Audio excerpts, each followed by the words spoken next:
Seja muito bem-vindo, muito bem-vinda a mais um Valor Talks. Esse que é o episódio 4 do podcast da Valor Investimentos. Eu sou o Marcelo, assessor de investimentos na Valor, e convido vocês, inclusive, a estarem lá com a gente, tomarem um café com a gente na nova unidade. A gente inaugurou ontem o novo prédio da Valor. Essa gravação é feita em 6 de março.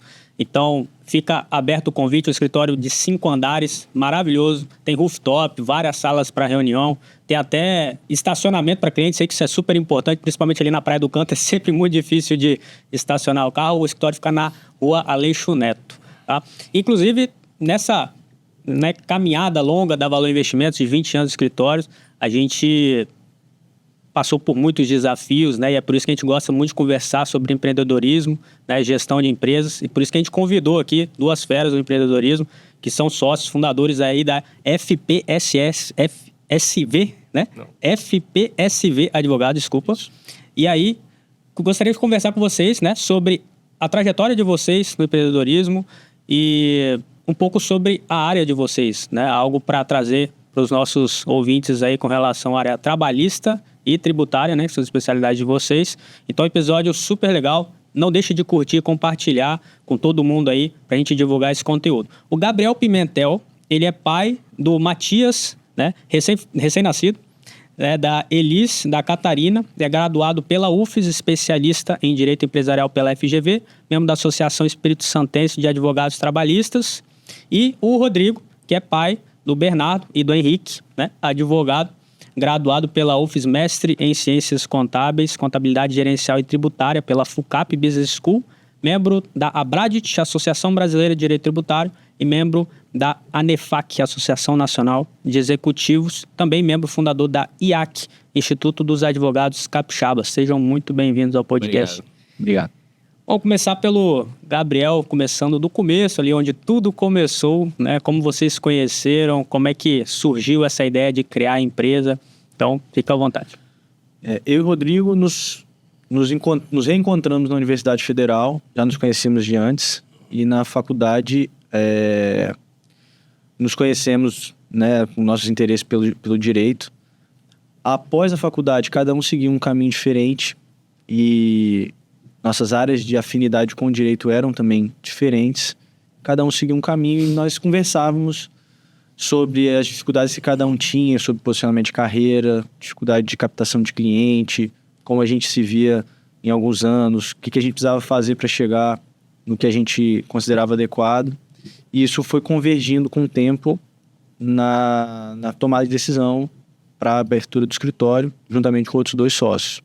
A gente a gente se conheceu na faculdade, como o Gabriel falou, na verdade se reencontrou, a gente se conhecia de criança por causa de futebol. Nunca pensamos durante a faculdade em ter sociedade, na verdade eu não sabia se eu ia advogar, o Gabriel sempre quis advogar, sempre trabalhou na... Chegaram a pensar em concurso público também, não? Eu, na época da faculdade, pensei porque era um caminho meio natural para todo mundo que está na UFES, assim, você já passou no vestibular, segue um fluxo natural. Na época que a gente estava na faculdade, tinha muito concurso, hoje a realidade é até um pouco diferente, mas tinha concurso que abria 100 vagas, 150 vagas, era um caminho mais natural. Mas enfim, a gente formou, cada um foi para um caminho. A gente tem até outros sócios, a Martina e o Gabriel sempre advogaram, o Thiago era servidor público, eu também formei, fiquei na dúvida se ia para concurso ou não e fui advogar. Graças a Deus acabei optando por esse caminho. A gente, como o Gabriel falou, esse período depois de formado, você tem alguns desafios que você não sabe muito bem como é que vai ser o futuro em 5, 10 anos. Então, gera um pouco de dúvida, o que vai fazer, o que não vai. A gente trabalhava em 2 escritórios, são ótimos escritórios aqui no Espírito Santo. Só que aí foi chegando um ponto que a gente queria abrir o nosso, né? A gente amadureceu muito essa ideia. Chamou o Thiago, chamou a Martina, que tem capacidades complementares às que a gente tem. Isso acho que para qualquer pessoa que vai começar um negócio, acho que isso é bem importante. E aí a gente abriu, né? E chegaram a trabalhar em 2018. Quanto tempo nos escritórios anteriores? Eu trabalhei de junho de 2012 até dezembro de 2017. E eu trabalhei 9 anos. Bastante tempo. Foi bastante Então deu para se consolidar no mercado ali, fazer uma transição mais natural. E aprender bastante, enfim. E aí a gente abriu em abril de 2018 e hoje Só nós quatro? Só nós quatro. A gente abriu montando cadeira, fazendo tudo. E hoje nós somos nós quatro de sócios, né? E tem mais 25, 26 pessoas. 26 porque a gente está no processo seletivo para contratar mais uma pessoa. A gente tem um advogado que está em São Paulo, que trabalha de São Paulo, para atender alguns clientes pontuais lá. E graças a Deus a coisa caminhou muito bem, um crescimento interessante até para quem não faz aí um perfil de advocacia que a gente não faz massa, né? Então, a gente não faz ação massificada de carteira de 2.000, 3.000 processos. A gente atende empresas, mas sem essa massificação. Então, assim, é um número de advogados bem relevante para o tipo de advocacia que a gente tem. Legal, e vocês ficam em Vitória, né? No Global Tower. Global Tower, E aí vocês atendem não só clientes de Vitória, imagino, mas de fora também, né? Ah, sim. A gente tem... Até, Gabriel, pelo trabalhista até mais, né? Mas a gente tem um cliente que é um atacadista que está em Brasília, a gente atende cliente de Mato Grosso, tem cliente que tem Rio, São Paulo, Manaus. E vocês acham que a pandemia ajudou nesse processo de digitalização do negócio? Digitalização dos processos? Imagino que vocês façam essas Então, o que facilitou muito foi isso. De fato, antes, o Gabriel até mais tinha uma rotina de muita viagem, né? Eu viajava, mas não tanto. E porque tinha um sentimento de que não, reunião tem que ser presencial. E aí você acabava viajando muito. Hoje, fica mais simples, mais fácil de você atender quem está fora. Primeiro porque o Espírito Santo está meio que centralizado ali. Então, as viagens para Rio, São Paulo, Belo Horizonte não são tão longas, né? E depois que, por exemplo, esse cliente de Brasília, eu mesmo, pessoalmente, nunca o encontrei, né? É uma empresa grande, só que o contador está aqui e a gente atende ele tudo por vídeo. Então, facilitou bastante. Tiveram outros desafios, a pandemia acelerou muita coisa. Mas essa questão da distância, acho que de fato reduziu bastante, né?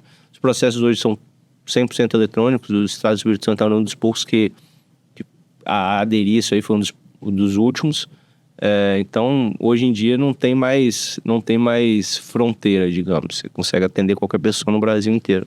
Hoje em dia você consegue ser atendido com um servidor que você ia ao balcão fisicamente para conversar. Hoje existe um balcão virtual. Você entra, há um servidor disponível para te atender. Isso há ainda alguma precariedade em determinados locais, mas os trabalhos funcionam muito bem. Você é atendido por uma reunião de vídeo no mesmo momento. Eu já tive que ir a Carajás algumas vezes para conversar com o juiz, uma conversa de 5 minutos, de 10 minutos sobre um processo que é relevante, que certamente se fosse hoje, isso poderia ser feito uma chamada de vídeo e não teria diferença alguma, isso facilitou muito. E para quem está começando um negócio agora, seja na área do direito mesmo ou de outros ramos, né? O que vocês diriam para essas pessoas que estão começando? Cara, quando abriu, a gente teve muito cuidado de organizar, assim, porque a parte jurídica, digamos, é a parte, entre aspas, fácil, que é o que você está acostumado a fazer. A partir do momento que você abre o negócio, você tem que pensar em questões que você nunca precisou se preocupar. Então, por exemplo, a gente teve muito cuidado de planificar todas as despesas, definir orçamento, como fazem as empresas normais, normais, digo, não jurídicas, né? Eu gosto muito desse assunto, o Gabriel também se interessa bastante, até pela minha formação contábil, eu acabei fazendo contabilidade, depois um mestrado, então isso ajuda muito nessa questão de organização financeira, etc. A gente planificou todas as questões relacionadas ao escritório. Então, todo o crescimento foi orgânico. A gente fazia orçamento do ano, fazia projeções, a gente trabalha com metas. Enfim, todos os finais de ano a gente vê se cumpriu a meta ou não e planeja para outro ano. Mas, assim, para quem está abrindo, eu acho que o principal é você saber mais ou menos, nem que seja uma nuance ali de onde você quer chegar. E aí eu digo onde você quer chegar, não de objetivos, mas assim, a curto prazo, pro próximo ano, eu quero estar com tantos processos, quero estar com tantos clientes, como é que eu vou atingir os clientes, como é que eu vou organizar, de onde eu vou buscar novos clientes, como é que eu vou fazer para manter os que eu já tenho. Acho que isso é o principal. Infelizmente, não sei se isso mudou, porque eu formei tem 13 anos. Acho que não. O curso de Direito, ele não te dá base nenhuma para você administrar um escritório. Né? Exato. Essa é uma dúvida, justamente porque então, assim, as pessoas, principalmente do direito, da área de humanas, né, sentem até dificuldade dessa administração financeira que vocês precisaram fazer durante esse processo, né? Sim. E toda essa gestão e planejamento. E como é que vocês aprenderam isso, assim? Eu tenho na minha família experiência na área do comércio. Então, comércio e prestação de serviço. Desde meu avô, meu pai trabalhou com isso. Nas minhas férias de adolescência, eu ia para a empresa para digitar OS, né?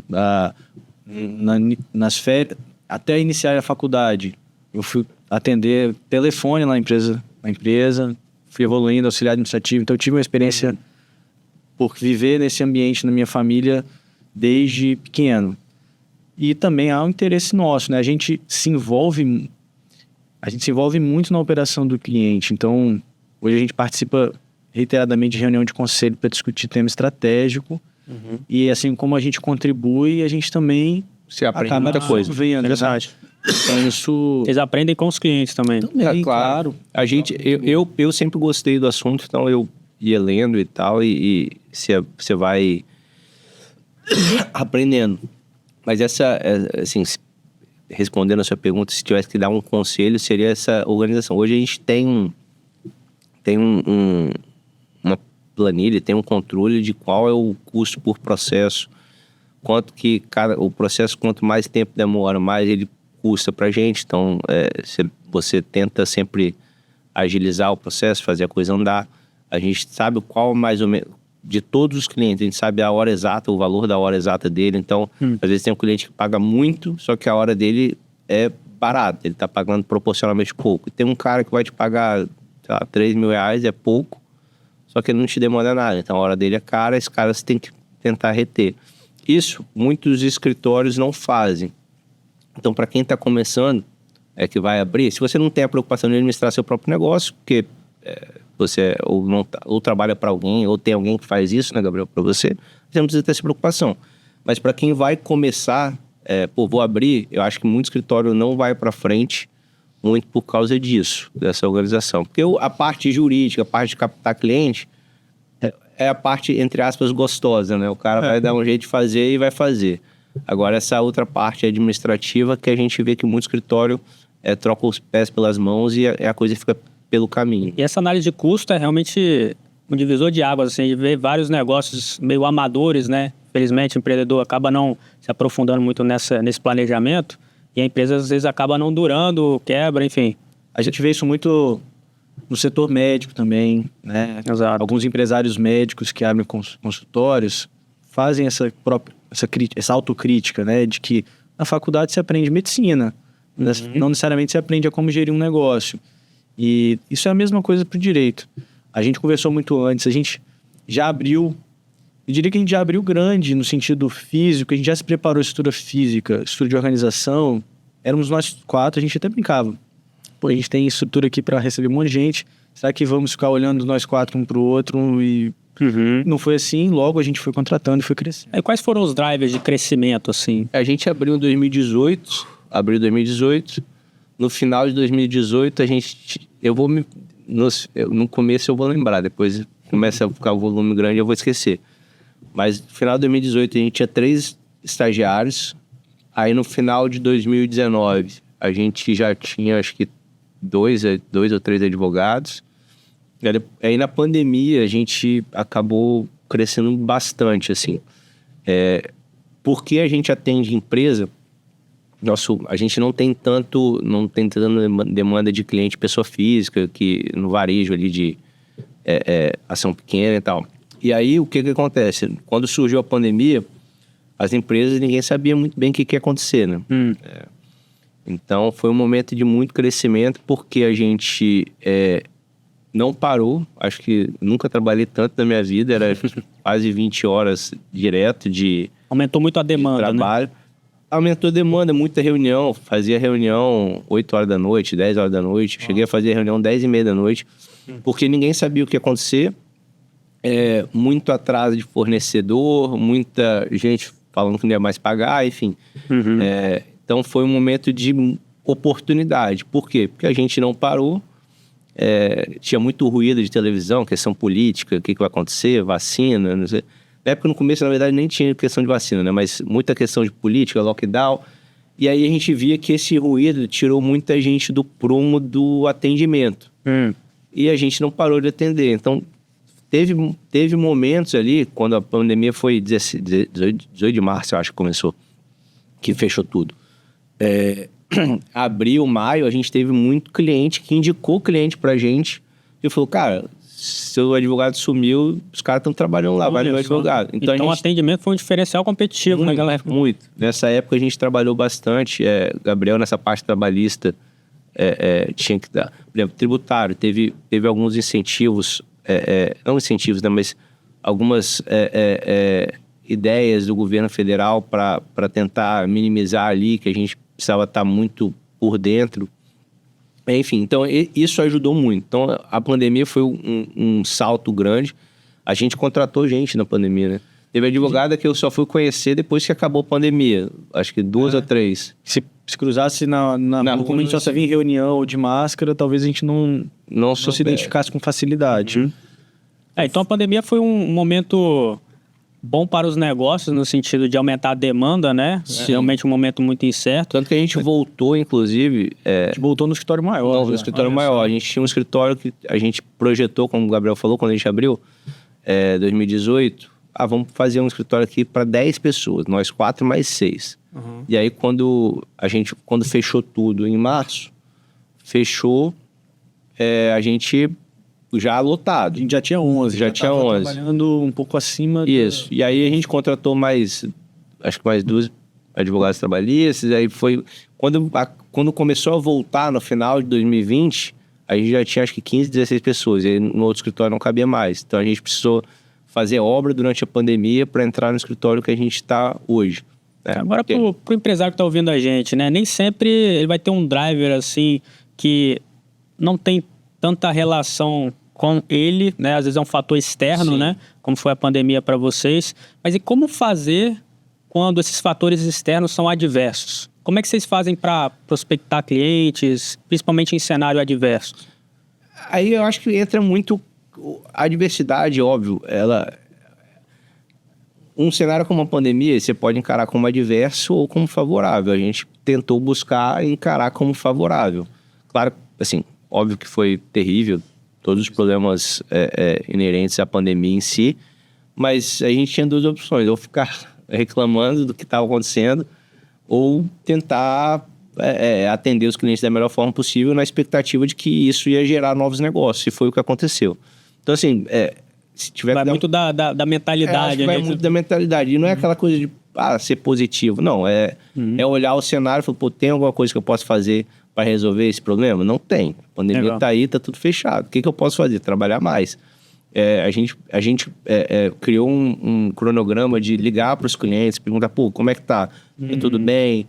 Precisa de alguma coisa? Como é que tá o pessoal? Vocês usam algum CRM, alguma plataforma? Fazia treinamento com os clientes quase todo santo dia, era treinamento com emendando um, outro. Legal. Criar um processo ali para manter o cliente próximo. Próximo. Né? E outra característica nossa também... que nos ajuda a lidar nesses momentos é que a gente age muito rápido. A gente pode até tomar eventualmente uma decisão errada. A gente acerta muito mais que a gente erra, mas a gente não demora para tomar decisão. Então, por exemplo, começou a conversa de que ia parar, nós 4 nos reunimos, já definimos tudo, implementamos. No curso das coisas a gente tem que fazer pequenos ajustes, é normal, mas a gente... É sempre assim, a gente age muito rápido. Essa antecipação aí, também respondendo na questão de empreendedorismo, você não consegue antecipar todos os problemas, né? Mas você consegue ser o mais rápido possível. Isso. E assim, o ideal é que você tente ser o mais inteligente, mas ser mais rápido é a única coisa que você garante que você consegue ser. É interessante que deixar de tomar uma decisão é uma decisão também, né? E às vezes acaba não sendo uma boa decisão, né? Muitas vezes. Então, às vezes é melhor tomar uma decisão e acertar o curso, né? Do que ficar estático ali, congelado e não andar para frente, né? Inclusive, na parte de tecnologia, né? Que a gente estava até conversando aqui antes do episódio, que vocês têm avançado muito nessa área de tecnologia, né, para trazer o escritório de vocês para um universo mais tecnológico? Vocês usam alguma inteligência artificial ou algo nesse sentido? Antes ainda de chegar nesse momento de falar em inteligência artificial, a gente, desde o momento que nasceu, a gente já sempre procurou usar softwares que nos permitissem trazer informações gerenciais relevantes. E falou, isso traz para a gente indicadores de hora de estagiário, de advogado, de controladoria, de sócio para cada cliente. Então a gente tem ferramentas de controle que, com base na tecnologia, nos levam a... Isso mais para a área de gestão, gerenciais. Isso. E agora uma fase seguinte é a otimização de processos por meio de... E dentro do que o Gabriel falou, tem a questão do BI. A gente tem um software de padrão aí, que é o benchmark do mercado, que a gente usa. Só que a gente achou que dava para melhorar muito ele. Só que você não consegue melhorar muito ele porque ele é fechado. Então a gente desenvolveu algumas ferramentas nossas. Aí a gente desenvolveu do zero mesmo. Não a gente, né? A gente contratou um programador para desenvolver. E a gente desenvolveu do zero. Inclusive a ferramenta de BI, que eu acho que todas as empresas de médio e grande porte usam e a gente usa. Então, se você me perguntar quantos processos a sua empresa tem, eu não preciso nem gerar relatório. No BI eu já consigo ver. Se você me perguntar quantos processos foram protocolados da sua empresa na primeira quinzena de janeiro de 2023, com 2 cliques, a gente... Então, assim, foi um processo que durou 2022 inteiro, né? Que deu foi muito investimento, não só financeiro, mas principalmente de tempo. Mas que hoje a gente consegue ter essas informações na mão. Então, por exemplo, às vezes é um erro que às vezes se comete. Você contrata um advogado porque cresceu muita demanda. Só que aí você vai ver que é sazonal, porque naquele mês sempre tem muita demanda. Então você consegue ver, não vou contratar ninguém para isso, porque todo mês de fevereiro tem um aumento. Então, aumentou aqui, mas subiu o número de protocolos, de processos, mas isso não é normal, foi um salto. O que aconteceu? O que foi esse salto? A gente vai tentar entender. O Peter Drucker, né, que é o pai, só complementando, o pai da administração moderna, né? Ele tem uma frase interessante, né? Que ele fala que você só consegue controlar o que você mede. Sim. Então, assim, tem que ter algum software, algum mecanismo de medição para te dar a oportunidade de controlar depois, né? Independentemente de você não saiba o que você vai fazer com o dado quando você está medindo ali. Isso se reflete na tomada de decisão do nosso cliente, porque quando a gente traz ele para uma reunião para definir, por exemplo, um aumento da demanda, a gente... vamos ver onde que essa demanda está se concentrando. E aí, com poucos cliques, como o Rodrigo falou, a gente sabe, olha, lá em... Até que São Mateus tem um pico de ações trabalhistas em São Mateus. Todas elas relacionadas a assédio moral. Vamos entender o que está acontecendo lá? Provavelmente tem... Onde tem fumaça... Até para busca de oportunidade também. Será que a gente tem que trazer um plano de ação de treinamento? Ou precisar substituir mesmo algum gestor que está excedendo? Então a gente usa essas ferramentas de informação também para ajudar o cliente. Não só para gerar relatório, óbvio que a gente usa para ver as horas dele, ver se o cara está pagando bem, está pagando mal, mas muito para ajudar isso. Esse exemplo que o Gabriel mandou é um exemplo real, que a gente tem um cliente que estava tendo muita demanda numa cidade específica. Ele é pulverizado no estado inteiro, as atividades dele. E aí a gente falou, cara, não é possível que só tenha reclamação trabalhista, porque a gente faz um trabalho de prevenção muito grande, consultoria, então assim... Ele praticamente não tem, o que tem é só nesse lugar, nessa cidade. E aí, a gente sentou com ele, explicou, mostrou o gráfico, mostrou, você teve tantas reclamações trabalhistas, tudo desse lugar aqui. Interessante. E aí, ele, é porque lá tem um cara complicado mesmo e tal, vamos ver. Aí foi ver, era tudo assédio moral, com um gestor em específico. Ajuda até na gestão da empresa. Exatamente. A gente consegue, para empresas que operam em vários estados ou vários municípios, isso é muito importante até para medir a produtividade de quem está nessas sedes, enfim. Legal. Isso é bem interessante. Legal. Eu comentei sobre inteligência artificial, porque é um tema em alta, né? Sim. A gente está vendo as big techs americanas aí que estão trabalhando nessa área, disparando na bolsa de valores lá, e muita gente comentando sobre, muita gente assustada também com inteligência artificial, né? Até preocupada com o próprio emprego. Sim. Né? Que de repente a inteligência pode acabar substituindo, né, alguns trabalhos, enfim. Como vocês veem isso no direito, assim? Vocês acham que a inteligência artificial ela pode analisar os processos, tomar decisões, ou sempre vai precisar de um advogado? Assim, essa que vai ser de tomar decisão e analisar muito a fundo, acho que vai ser um ticket médio mais alto aí, que não sei se isso vai estar tão disponível assim, né? Se não me engano, o ministro Alexandre de Moraes mencionou que estava em contato com o Google e tal, para ver se conseguia fazer uma inteligência artificial para analisar alguns processos, resumir alguns processos, até porque na questão de STF e STJ tem questão de admissibilidade de recurso. Aí para poupar o tempo da admissibilidade, para filtrar e diminuir o volume de trabalho. Legal. Ele usaria isso, mas assim, ele estava, pelo que ele falou, ele estava falando com Meta, Google, que assim, nós aqui, meros mortais, não, é difícil você conseguir um contato para fazer isso direto. Então assim, eu acredito que vai ter gente que vai diminuir o número de oportunidades, é natural, como qualquer automação que venha a existir isso nos últimos 150 anos. Isso é inexorável. Agora, essa coisa de não vai ter mais advogado e tal, não é tão bem assim, principalmente porque tem coisas que você precisa do feeling ali, da sensibilidade, da estratégia, que isso do que tem atualmente, e esse o Gabriel até domina mais que eu, mas do que eu já li que tem atualmente, isso não é tão simples assim. Então a gente até tem algumas ideias relacionadas à inteligência artificial para escritórios, enfim. Acho que vai ser algo para os próximos 10 anos que isso vai aumentar. Eu só não acredito nessa coisa de terra arrasada, que não vai ter mais advogado e tal. Tem um outro problema, que é a quantidade de advogados que tem no Brasil, mas essa é outra questão que independe de inteligência artificial, né? Acho que o mercado não absorve hoje a quantidade que tem. Mas essa é uma outra questão que não tem nada a ver com inteligência artificial. Eu acho que os advogados que se posicionam numa atuação que é muito mais repetitiva, de processos mais simplificados, eles tendem a estar mais sujeitos a alguma ameaça da inteligência artificial. Mas nunca vai haver uma substituição total, porque o que o Rodrigo falou, tem estratégia por trás, tem uma série de coisas que não é só papel e inteligência escrita. E o relacionamento humano também, até para retenção de clientes. Assim, o que pode mudar é o advogado, a depender do perfil de advocacia que ele tem, ele focar mais na captação e na manutenção dos clientes do que propriamente no peticionamento, porque em tese o peticionamento ele vai ter uma ferramenta lá para auxiliá-lo. Então isso é normal.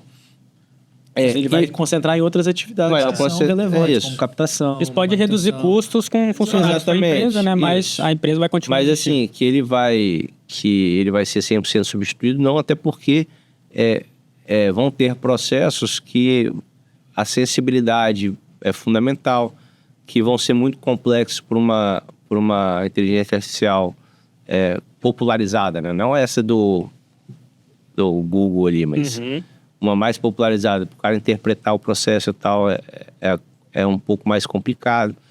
Tem algumas questões relacionadas à própria OCR, que é a leitura óptica de cada tribunal tem uma diagramação, cada tribunal tem uma formatação, então assim, é difícil você padronizar. Eu acho que, por exemplo, o STF, eu acho que vai ter.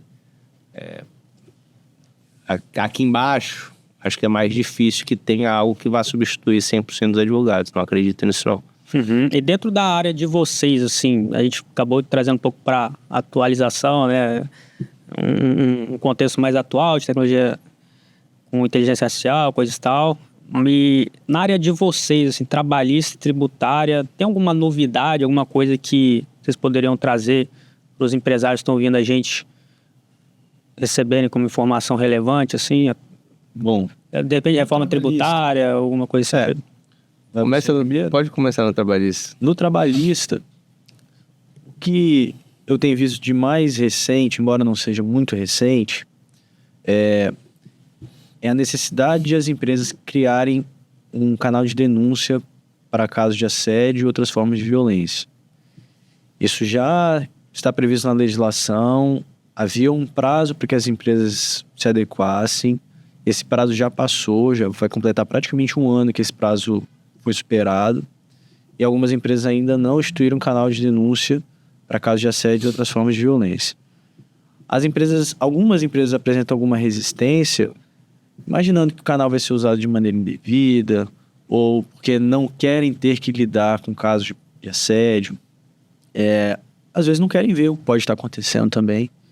E o que eu tenho visto é esse canal ser usado de maneira muito adequada, ser um auxílio para o gestor evitar passivo trabalhista. Às vezes, a ideia desse canal é garantir para o denunciante, para alguma testemunha ou para a vítima que tenha presenciado o fato, a possibilidade de fazer essa denúncia, até assegurando anonimato, e que a investigação seja feita de uma maneira isenta por um comitê encarregado disso. Então, qual que era o caminho antigo? Algum caso de violência, de assédio, discriminação racial, a pessoa às vezes só tinha o gestor para reportar, mas às vezes o gestor que praticou o fato, ele não vai falar. Se fala com um colega de trabalho, vira fofoca. E nada é tratado. Para quem que eu vou falar? E aí não falava. Isso ia falar lá na frente numa ação judicial. Hoje em dia, tendo o canal, o empregado ele pode levar esse ao canal de denúncia, vai receber um comitê, vai investigar, vai conversar com pessoas em sigilo absoluto para entender de maneira mais lateral o que pode estar acontecendo. E chegando à conclusão de que aquele gestor está se excedendo, a empresa vai tomar alguma medida. E você acha que pode ter conselheiro externo também? Muito comum que tenha. Eu participo de alguns comitês como conselheiro externo. É muito comum que tenha. E faz muito sentido. Dá uma imparcialidade ali também no processo. Exatamente. Porque aí você não depende, por exemplo, do gestor imediato, aquele possível agressor, para uma tomada de decisão, porque o gestor gosta dele. Não, vamos trazer. Às vezes tem conflito de interesse, né? Exatamente. Legal. Então esse canal de denúncia é necessário, porque a lei já exige para as empresas que já têm obrigação de ter CIPA constituído. E é importante, faz muito sentido. Ajuda mesmo os gestores, a alta liderança, a prevenir litígio. Legal. Real. Muito bom, muito bom. E na área tributária, o que você tem para trazer para a gente? Na área tributária, o que eu sempre recomendo aos nossos clientes e a empresas que tenham interesse, a carga tributária no Brasil é óbvio, é muito alta. Sempre que a gente tem alguma medida que possa, de forma legal, reduzi-la, a gente acha que é pertinente que as empresas a procurem. Do ponto de vista das ações judiciais, isso é recente aí, tem uma decisão do STJ no sentido de que para excluir o ICMS-ST da base de cálculo do PiscoFins, é bem recente, no final do ano passado, que é interessante que as empresas que têm substituição tributária e que são as substituídas, elas busquem auxílio dos seus advogados, porque pode ter uma restituição bem interessante, né? Para o próximo ano é provável também que se julgue a questão do teto de 20 salários, que vai ter um impacto enorme para a União. Explicando rapidamente, hoje as empresas pagam as contribuições para fiscais sobre a folha de pagamentos, né? Então é um percentual que incide sobre a folha inteira. Essa tese está sendo apreciada também e recurso efetivo, ou seja, se o STJ decide para todos os casos, você limitar isso a 20 salários. Então, por mais, se a folha da empresa for 1 milhão, ela não vai pagar 5,6% sobre 1 milhão, ela vai pagar sobre 20 salários. Então, tem um ganho absurdo aí. Esses são os temas que é bom que as empresas estejam de olho. E a questão da reforma tributária, que é a que está mais em voga. Em alta aí. Assim, é difícil, tem uma questão de futurologia que eu não gosto de entrar muito. Mas, assim, qual que é o objetivo? Qual que foi o objetivo? Se ele vai ser alcançado ou não, é uma outra questão. É a questão da simplificação, né? Isso me parece que não tem como não ser, porque vai reduzir ICMS, IPI, ISS, PiscoFins, vai virar um imposto só, né? Dual, enfim, mas isso vai ser simplificado. Vai parar de ter o efeito cascata, isso também me parece muito bom. Agora, o que vai acontecer, como é que vai ficar, se vai reduzir ou não vai, é difícil prever. E aí é difícil por quê? Os estados, agora em março, eles vão ter que encaminhar as propostas de regulamentação dessas leis até para uma lei complementar. Então, assim, o esqueleto já está aprovado. Só que como é que a gente vai rechear esse negócio? Isso aí vai ser feito agora em março, vão ter discussões, etc. Então, você tem até 2033. Depois disso aí vai ter instrução normativa. Uma coisa que eu posso te garantir é que vai chover ação judicial, independentemente de como seja feita a votação. Aí trazendo para o lado de vocês tem os ciclos macroeconômicos que eles vão se repetindo, né? Uhum. Sempre que troca, então trazendo para o nosso, sempre que troca a Constituição e tem alguma alteração substancial em questão tributária, chove ação judicial. Então, fazendo paralelo aí com ciclos macroeconômicos que se repetem... Vai ser um ciclo de alta aí para vocês. Vai. É provável que sim. Então, assim, porque, assim, a lei vai ser criada e vão ter questionamentos que são naturais. Então, assim, sempre que tem uma alteração substancial em matéria tributária, surgem muitas ações judiciais. Isso é bom, de um lado, porque você juridicamente tenta coibir abuso do legislador, que sempre vai tentar ampliar a base, né, a base de cálculo, e outras questões, mas sempre vai querer arrecadar mais. E é ruim porque você gera uma incerteza, né? Então, assim, o que vai acontecer? Vai ser menos... A carga tributária vai ser menor, maior? Acredito que ninguém saiba e quem diz que sabe está dando chute. O que a gente pode ter certeza, é o que eu cravo, é que vai, de fato, simplificar e que vai chover ação judicial. Aí vamos acompanhar agora como é que vai ser a questão da regulamentação. Os estados vão mandar as sugestões, vai ter lei complementar para regulamentar, enfim. Aí entender, tem até 2033 para isso ser feito. A gente aqui vai ter uma discussão sobre dividendos também, se vai tributar. Do jeito que está hoje, não tem como tributar dividendos, porque o Brasil, todo mundo fala, mas é zero dividendos, só aqui que é zero e tal. Mas aqui também tem tributação sobre receita, na 9,25%, você paga 34% sobre o lucro. Então, os dividendos são zero, mas você tem uma baita tributação antes. E o IVA brasileiro, aparentemente, vai ser um dos maiores do mundo, entre 25% e 27%. Então, tem que esperar para ver o que vai acontecer. Acho que, de fato, vai simplificar, porque você vai diminuir o número de impostos, de variáveis, e é natural que simplifique. E que vai chover ação judicial. O resto é especulação, ruído, enfim, a gente vai vender curso, marketing, curso, enfim. O que eu posso te garantir é isso. As empresas vão ter que se preparar. Acho que os contadores vão ter que se preparar muito. A gente não sabe nem quais são, se vai alterar obrigação acessória, enfim. Aí esperar para ver. A gente tem 10 anos aí para ver o que vai acontecer. Legal. Tomara que melhore, né? Tomara que esperamos. Torne o Brasil um ambiente mais saudável para negócios. É o que nós precisamos. Empreender no Brasil não é fácil, né? Não. Como é que faz para encontrar vocês nas redes sociais? Gabriel é mais ativo nas redes sociais. O Instagram do escritório é o @fpsv.adv. O meu Instagram é Gabriel Gomes Pimentel. Do Rodrigo, não sei dizer. Rodrigo Figueira. Não é muito ativo ainda. Não.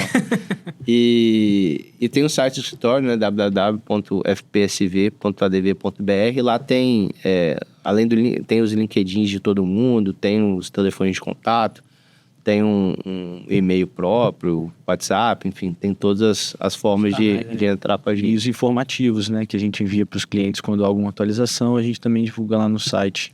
Legal. Interessante. Pô, gente, muito obrigado pela participação, obrigado, tá? Acho que deu para contribuir bastante aí para quem está começando negócios, para quem está empreendendo já e para quem precisa ouvir histórias inspiradoras aí também, né, para seguir em frente. A gente sabe que empreender no Brasil não é fácil, como a gente comentou. É sempre um desafio. Me arrisco a dizer que os empreendedores brasileiros são os melhores do mundo, hein? É possível. É possível, né? Pois é, e seguimos lá na Valor Investimentos, né? Escritório de 20 anos também, com os nossos desafios e com nova sede. Fica o convite para você tomar um café com a gente, né? Fica ali na Praia do Canto, Rua Aleixo Neto, 660, tá? E muito obrigado por escutar a gente aqui, né, nas plataformas de podcast e de vídeos também. Se quiserem comentar mais alguma coisa... Muito obrigado, um prazer participar. Sucesso ainda mais para o Valor Investimentos na sede nova. E obrigado pelo convite. Agradeço o convite, foi bem legal. Sucesso na sede, que ficou bem bonita. Ficou bem particularmente à noite. E eu sou quase vizinho de vocês lá. E sucesso. Legal. Parabéns. Muito sucesso para vocês também. Obrigado pela presença. Grande abraço, pessoal. Até a próxima.